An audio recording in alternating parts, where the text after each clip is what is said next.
Bonjour messieurs, Oui, bonjour, messieurs les journalistes. c'est Mapenzi Manieboa. Vous êtes invité à cette interview en tant qu'acteur social. Comment est-ce que vous observez les élections législatives nationales et provinciales ainsi que les élections présidentielles qui se sont déroulées en République démocratique du Congo en 2023? Ouais, l'observation est que les élections se sont déroulées. C'est vrai, il y avait certains défis à relever, il y avait des failles. Et ces failles devraient permettre aux agents de la CENI de prendre en compte et de faire aussi l'amélioration. Mais malheureusement, certains députés au niveau présidentiel, au niveau national et provincial, qui ont échoué et ceux-là qui ont été invalidés, au lieu de prendre la bonne mesure d'une manière là sportive, la plupart sont en train d'utiliser les tribus, de manipuler l'identité en vue de créer les troubles au niveau de la République. Vous allez comprendre avec moi que lorsque on a essayé un peu d'invalider plus de 80 députés au niveau national. Cela a créé un grand défi de la part de ces députés et ça a commencé déjà à sortir quelque chose des tribus, des zones géographiques. Certains députés n'ont pas tardé à utiliser leurs partisans pour aller en route et faire des dégâts et des marches qui n'étaient pas vraiment légales.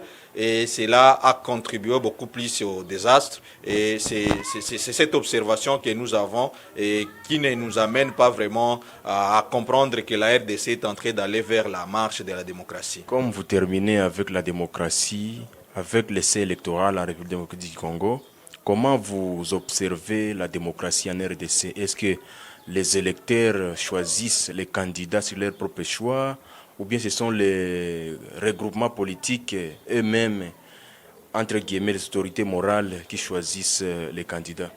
Oui, si nous pouvons être vraiment honnêtes et patriotes, nous devons dire que c'est depuis 2011, lorsque on a voulu aller vers les élections de 2018, avant que le régime Kabila quitte au pouvoir, c'est par là qu'on a commencé à mettre des magouilles dans la loi électorale. Parce que la faute n'incombe pas au régime Tshisekedi en grande partie. Parce que tout commence lorsque le régime Kabila voulait quitter au pouvoir. Il voulait aussi se rassurer, garder ou mettre en place des hommes qu'il faudrait. Dans la philosophie de conservation du pouvoir, lorsqu'on a voté la loi électorale, au niveau de la CENI, même au niveau du Parlement, de l'Assemblée nationale, voulais-je dire, vous comprendrez avec moi qu'on a mis en place des lois qui privilégiaient les régimes en place. Et ces lois-là ne permettaient pas à ce que quelqu'un qui est élu massivement soit vraiment voté. Avec la philosophie ou soit la politique d'essai, ça n'amène pas vraiment à une élection qui est démocratique. Parce qu'une élection qui est démocratique, l'élection doit être directe. C'est lui qui est voté massivement, c'est celui qui doit passer. Mais avec cette philosophie d'essai, qu'est-ce qui est là? Vous comprendrez qu'on donne aussi la possibilité, on donne aussi le pouvoir aux partis ou soit au regroupement politique de nommer quelqu'un de leur choix au détriment de la personne ou soit des candidats qui a été voté massivement. Parce que ce qui est dans les calculs d'essai, c'est comment? Quelqu'un doit être voté massivement et que son parti politique ou regroupement a atteint les seuils.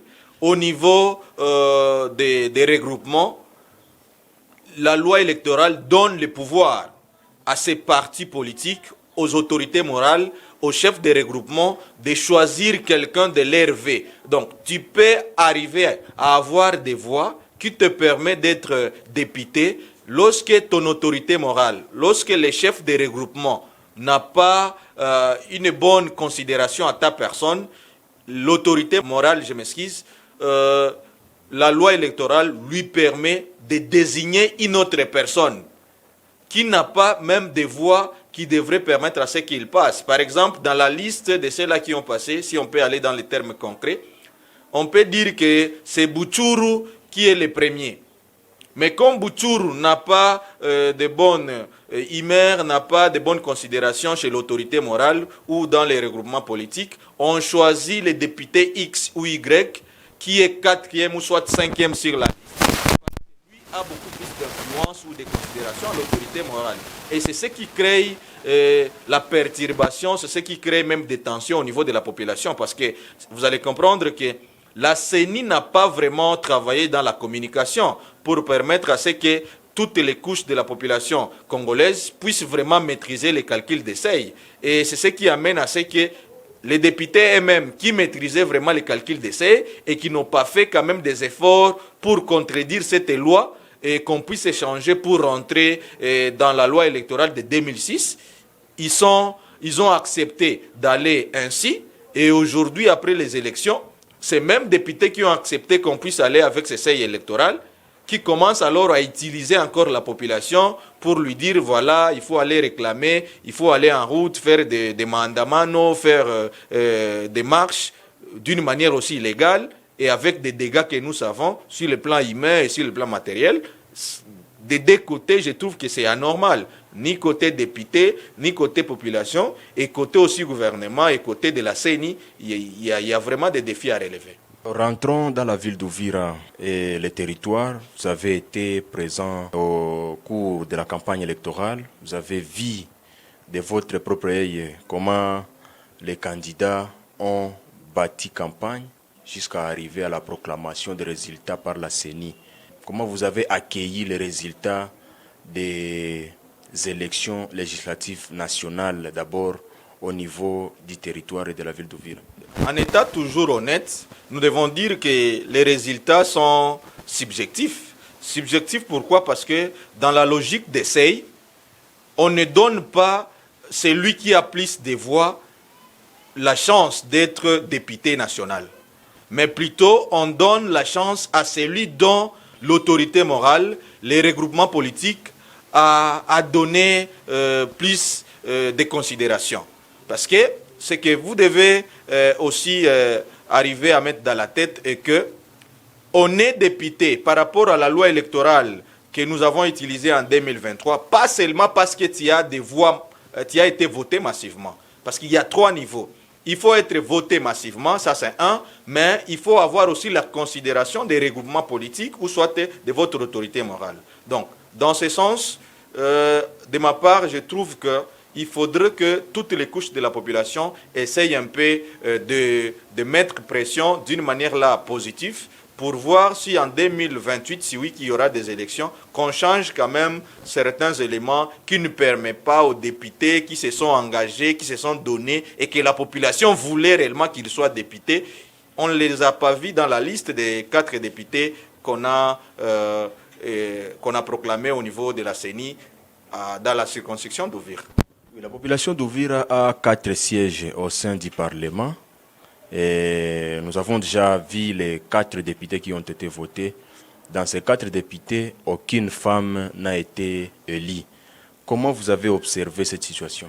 Ouais, vous comprendrez que toujours dans la sociologie des élections, Uvira, on a encore une mauvaise conception de la femme.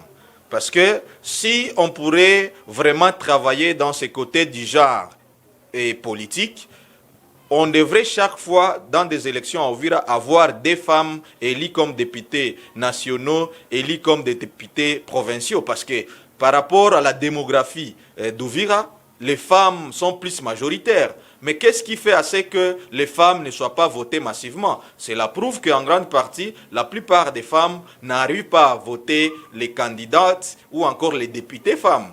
C'est pourquoi je prierai ou soit je suggérerai aux associations féminines, aux mouvements de jeunes et à la société civile aussi de travailler dans ces côtés, envie d'éduquer autrement les femmes d'Uvira, de comprendre la nécessité et les rôles que les femmes devraient jouer aussi dans la politique d'Uvira.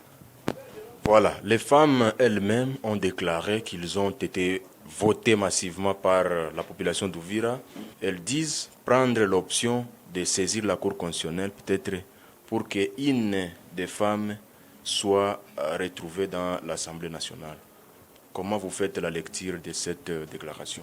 Ouais, la déclaration, de toutes les façons, c'est légitime parce que la loi électorale prévoit assez que dans la gestion des contentieux, tout celle ou celui qui était candidat et que après avoir trouvé les résultats, il trouve que les résultats n'est pas aisé pour elle ou pour lui, il a le plein droit de saisir la Cour constitutionnelle si c'est au niveau national ou soit Cour d'appel si c'est au niveau provincial, si c'est au niveau local, de saisir les instances au niveau local.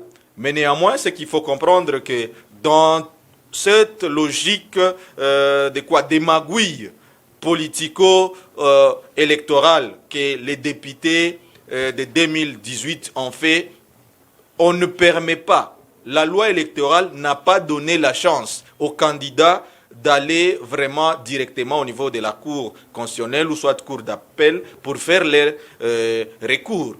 Ce qui est prévu à l'article 74 de la loi électorale est que seuls les regroupements politiques ou les partis politiques qui ont droit d'aller déposer votre recours. Parce que vous comprendrez que les candidatures ont été déposées par les regroupements politiques.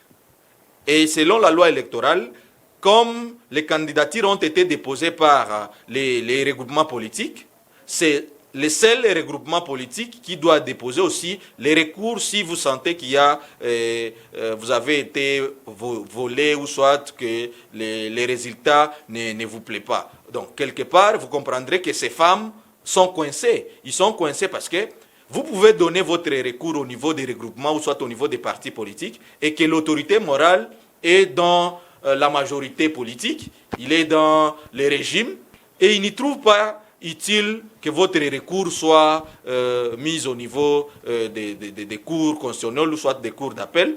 Vous trouverez qu'il y a toujours des blocages presque à tous les niveaux. C'est pourquoi nous avons dit au début que dès le début de la Constitution ou soit des rédactions des lois électorales, il y avait déjà des pièges. Et c'est à travers ces niveaux qu'on devrait commencer à faire la lutte. Pour maintenant, on peut les encourager d'utiliser ou soit de procéder selon la loi électorale et d'éviter aussi de manipuler les femmes en vue de faire beaucoup de bruit dans la route et en créant aussi des dégâts sociaux matériels. Voilà. Au niveau de la ville comme du territoire d'Ouvira, il y a des candidats tant au niveau provincial que national qui se sont sentis lésés et dont leurs adeptes ont manifesté peut-être dans la rue, qui ont fait des déclarations faisant état qu'il y a des personnalités politiques qui ont influencé la victoire de certains candidats au détriment des autres. Je ne sais pas si vous êtes informé de cette situation. Comment vous avez fait la lecture quand vous avez vu ou entendu qu'il y a des jeunes qui ont descendu dans la rue pour réclamer peut-être la victoire d'un candidat? Ouais, c'est que je constatais et que il y a de la manipulation. Il y a de la manipulation de la part de la jeunesse, de la part de la population et des femmes qu'on essaye un peu de tromper pour qu'ils puissent se concentrer ou se regrouper en vue d'aller en route et faire quand même des désordres. Ce n'est pas ce que la loi électorale a prévu. Parce que de toutes les façons, on est Congolais et nous devons aimer ces pays. On doit suivre la loi. Si les députés se sentaient vraiment que non, les résultats qui ont été donnés ne les plaisent pas, ils devraient suivre ce que la loi électorale demande. Parce que la loi électorale prévoit la procédure à suivre pour un député qui veut vraiment réclamer que voilà, il a été volé, il a été fait ceci. Vous devez réunir des preuves.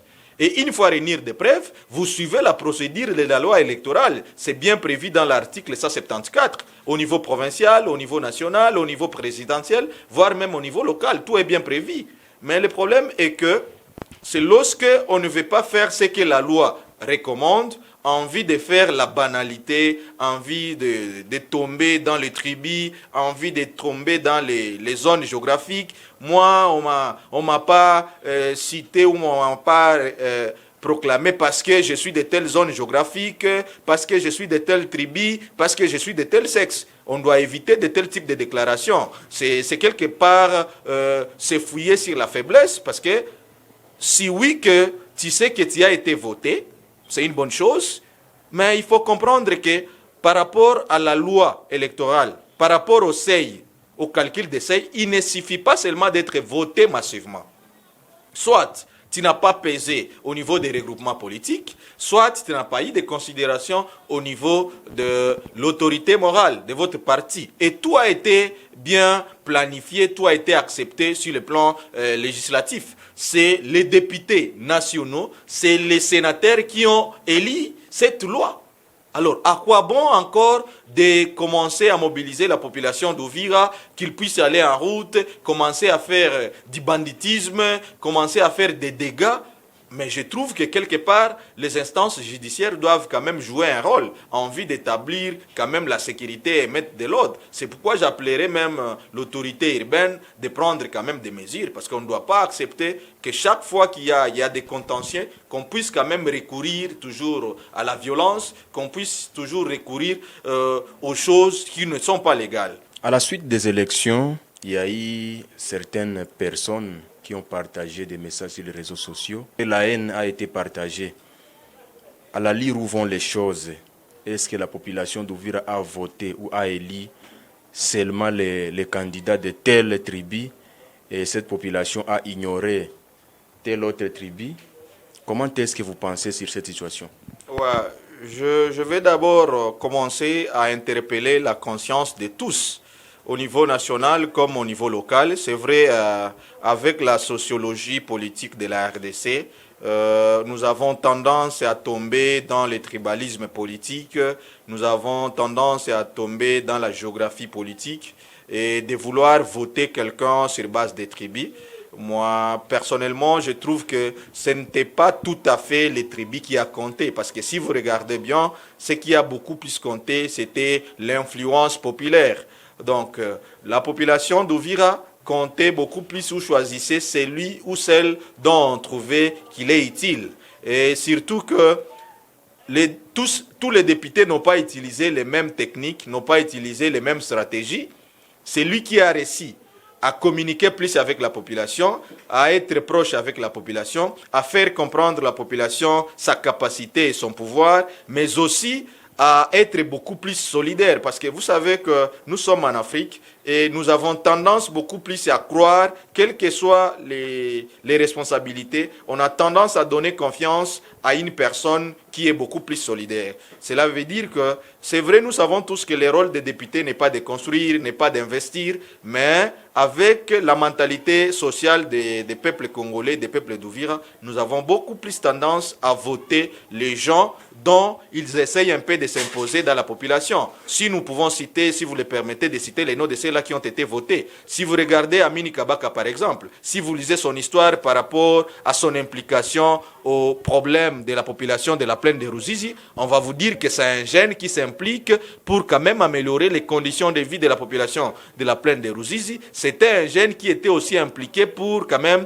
essayer un peu de défendre les droits humains, essayer un peu de résoudre des problèmes des éleveurs, essayer un peu de résoudre les problèmes de la population qui avait quand même qui était incapable de résoudre certaines difficultés au niveau de la justice.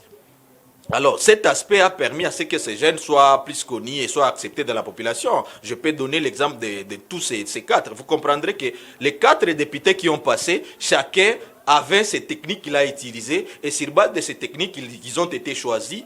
Et grâce à leur mobilité, à leur leadership et stratégie politique, voilà que ceux-là qui ont échoué, quand même, qu'ils acceptent ça sportivement, que d'utiliser des magouilles pour laisser quand même des cassures sociales et amener la population à vivre dans des tensions, dans des tribalismes qui ne nous apportera à rien et créer surtout l'insécurité par rapport à notre entité d'Ouvira.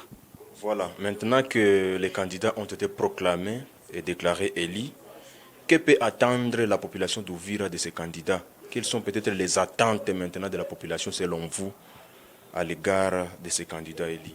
Ouais, c'est vraiment un message très intéressant et la question, je la trouve vraiment utile.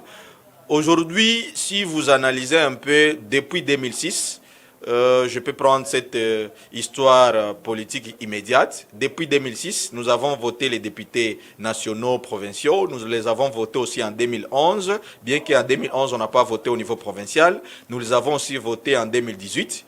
Mais nous avons un grand regret et que la plupart des cas, nous votons des députés, mais ces députés n'arrivent pas vraiment à faire un bon travail des parlementaires pour faire en sorte que Uvira puisse avoir quand même des opportunités nécessaires qui devraient booster le développement d'Uvira, qui devraient permettre à ce que nous ayons aussi des conditions meilleures sur le plan économique, sur le plan sécuritaire et sur le plan aussi agricole. Et ce que nous pouvons avoir comme attente, si nous pouvons quand même résumer ou entrer dans la tête de la population, parce que j'ai fait partie aussi de la population d'Uvira, et que nous recommandons ou nous voulions à ce que nos 4 députés, d'abord, qu'ils puissent être unis.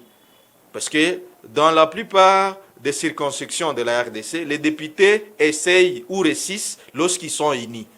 Mais en observant les députés d'Uvira, chaque fois qu'ils sont à Kinshasa, ils sont à Bukavu, ils n'arrivent pas à collaborer vraiment ensemble, à part se saluer d'une manière hypocrite lorsqu'ils sont dans des festivités, dans des deuils, mais la collaboration, l'unité au sens politique pour l'intérêt général d'Uvira, c'est là vraiment les manques.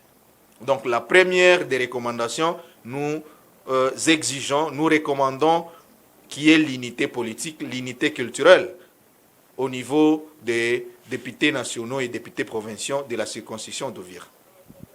Oui, il n'y a pas que les candidats malheureux, il y a également les électeurs malheureux. Je pense que vous l'admettez. Maintenant, quel peut être un message envoyé aux candidats malheureux et aux électeurs malheureux, donc ceux qui ont élu leurs candidats, mais que leurs candidats n'ont pas été proclamés? Quel peut être un message envoyé à ce genre de personnes? Ouais, avant d'arriver sur les messages qu'on va envoyer surtout aux électeurs dont leurs candidats ont échoué, je pourrais aussi augmenter par rapport aux députés qui ont passé les 4 au niveau national et les 5 au niveau provincial. Vraiment, nous les recommandons qu'ils puissent améliorer leur façon de lobbying, qu'ils puissent aussi améliorer leur façon de manager pour faire en sorte que Uvira profite vraiment ce que nous avons besoin. Parce qu'Uvira a beaucoup de défis et nous les envoyons pour parler au nom d'Uvira, pas pour parler au nom des autorités morales, pas pour parler au nom des partis, pas pour parler au nom des tribus, ou soit des collines, ou soit des villages dont ils sont ressortissants. Mais nous les envoyons pour parler à l'intérêt de la population d'Uvira en général, sans voir les tribus X, sans voir les collines ou soit les villages X. Alors, du côté de la population ou soit des électeurs dont leurs candidats ont échoué, nous leur interpellons en les disant que l'échec existe et surtout que tout a été prévu. Les députés ont postulé et ils savaient toujours qu'il y a soit la réussite, soit l'échec. Ça ne sert à rien d'aller dans la rue pour vandaliser les choses, ou soit créer les troubles, ou soit perturber la circulation. Ce qui est bon est qu'ils doivent comprendre ça sportivement et être des patriotes. Parce que ceux-là qui ont passé comme députés sont des peuples congolais. Et ceux-là qui ont échoué font partie aussi des peuples congolais. C'est à nous seulement d'encourager ces députés, de comprendre que la vie continue et la politique est dynamique. Ils peuvent échouer d'être députés national ou provincial, mais ils essayent de manager pour devenir soit gouverneur, devenir sénateur, devenir maire de la ville, devenir bourgmestre, ou avoir un autre poste sur le plan administratif, si oui, qui continue avec la lutte, au lieu de commencer à utiliser la population, de manipuler les jeunes pour qu'ils barricadent la route, et cela va faire en sorte qu'on ne puisse pas arriver à garder ou à sauvegarder les acquis. Si vous pouvez avoir un autre commentaire, peut-être qu'on ne vous a pas posé, un autre commentaire cas dans la société, vous pouvez peut-être le signaler. Ouais, je pourrais soit recommander ou soit encore interpeller la conscience de nous tous, et surtout à Uvira, parce que nous avons déjà vu dans des réseaux sociaux dans cette semaine qui commencent déjà des messages de haine, qui stipule que voilà, tel député est passé et qu'il n'est pas de tribu majoritaire d'Uvira. le député Y, on lui a voté, mais il n'a pas passé. Tout cela, nous acceptons. Mais néanmoins, il faut comprendre que la loi électorale a ses enjeux et la loi électorale a été bien établie.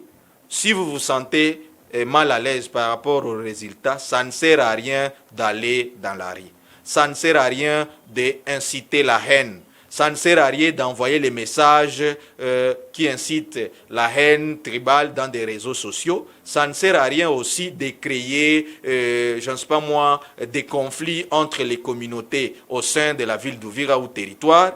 Mais ce qui est utile, c'est nous mettre en commun, c'est cultiver l'unité entre nous, cultiver les vivre ensemble pour nous permettre à faire en sorte que la ville d'Uvira et territoire puissent aller de l'avant. Parce que la ville ne peut pas avancer si on ne travaille pas en collaboration, si on crée des divisions à cause de tel député qui est passé, à cause de tel député qui a échoué. Ce n'est pas vraiment intéressant. Mais néanmoins comprendre que c'est la politique, et la politique a plusieurs surprises. Ils doivent quand même accepter ça sportivement. Mapenzi Manyeboa, nous vous en remercions. Merci aussi.